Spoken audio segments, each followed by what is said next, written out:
पश्चिम मेदिनीपुर जिले के घाटाल और गरभेटा इलाकों में भारी बारिश ने तबाही मचा दी है। करीब 2 लाख लोग बाढ़ से प्रभावित हैं और 188 गांव पानी में डूबे हुए हैं। सिंचाई मंत्री मानस रंजन भुइया ने दौरा कर हालात का जायजा लिया और बताया कि 2000 से अधिक लोगों को राहत शिविरों में शिफ्ट किया गया है और कम्युनिटी किचन, पानी, दवाइयां और पशु चिकित्सा शिविर सक्रिय है। 10 स्पीड बोट और 33 राहत शिविर, 55 मीट्रिक टन चावल और पशु चारा भी मुहैया कराया गया। मंत्री ने कहा कि स्थिति इसलिए बिगड़ी क्योंकि डीवीसी ने 60,000 क्यूसेक की जगह 71,000 क्यूसेक पानी छोड़ दिया। राज्य सरकार इस पर डीवीसी को विरोध पत्र भेज रही है। वहीं पूर्व सांसद लौकेट चटर्जी ने सरकार पर लापरवाही का आरोप लगाया, जिसका जवाब मंत्री ने रात को ही दिया। मौसम विभाग ने अगले कुछ दिनों में और बारिश की चेतावनी दी है।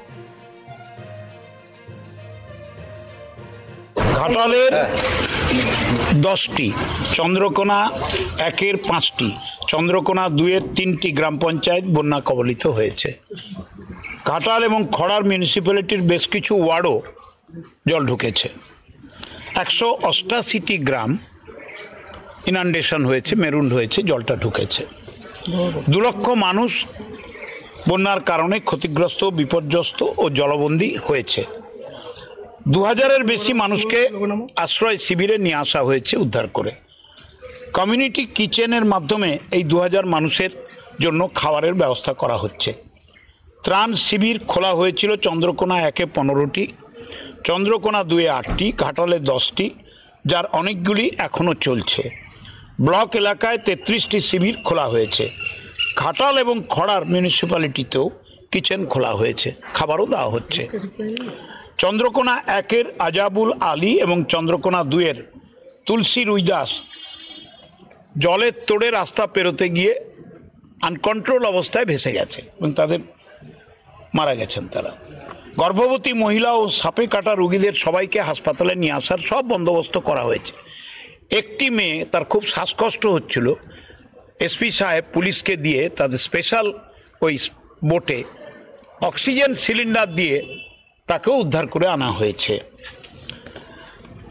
রাজ্যের এসডিআরএফ, সিভিল ডিফেন্স এবং এনডিআরএফের 10টি স্পিড বোট কাজ করছে। অনেক মানুষের কাছে জল এবং ওষুধ আমরা পৌঁছে দিচ্ছি। প্রত্যেকটি বন্যাপ্লাবিত এলাকায় মেডিকেল ক্যাম্প এবং দুয়ারে ডাক্তার পরিষেবা পৌঁছে দেওয়ার সব বন্দোবস্ত করেছেন প্রশাসন, মহকুমা প্রশাসন, ডিএমএসপি প্রতিনিয়ত আসা যাওয়া করছেন। এসডিও অতন্দ্র পাহাড়ি, এসডিপিও অতন্দ্র প্রহরী আর আমাদের প্রতিনিধিরা কাজ করে চলেছেন। পশু চিকিৎসার ক্যাম্পও প্লাবিত এলাকায় করা হচ্ছে। 15 মেট্রিক টন আজকে পশু খাদ্য বিতরণ করা হয়েছে। 55 মেট্রিক টন চাল ডিএম সাহেব অ্যালার্ট করে দিয়েছেন, এসে গেছে, সব দেওয়া হবে। পানীয় জলের 2টি মোবাইল ট্রিটমেন্ট ইউনিট কাজ করে চলেছে চন্দ্রকোনা ও ঘাটালে। পানীয় জলের ট্যাঙ্কারে করে জল দেওয়া হচ্ছে বিভিন্ন এলাকায়।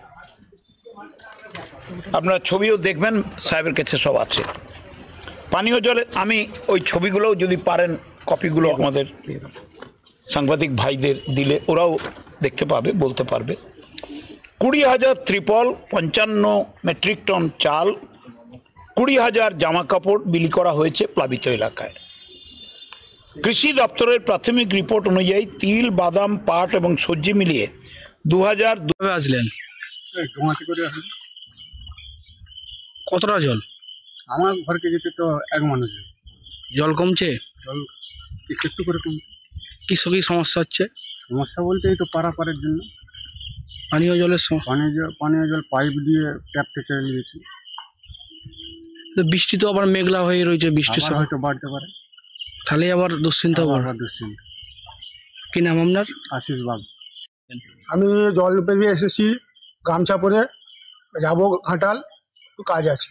জল কমছে? জল একটু কমেছে। কি সমস্যা হচ্ছে? সমস্যা কিছু না, আমাদের এটা বন্ধুবাস্ত অবস্থা, আমাদের এরকম চলে, এটা চলবে। তো বৃষ্টি হলো সকালে বেশ না, তা তো জল ঠিকই আছে, জল পড়ছে, কমছে। ঘাটালের আসলেন।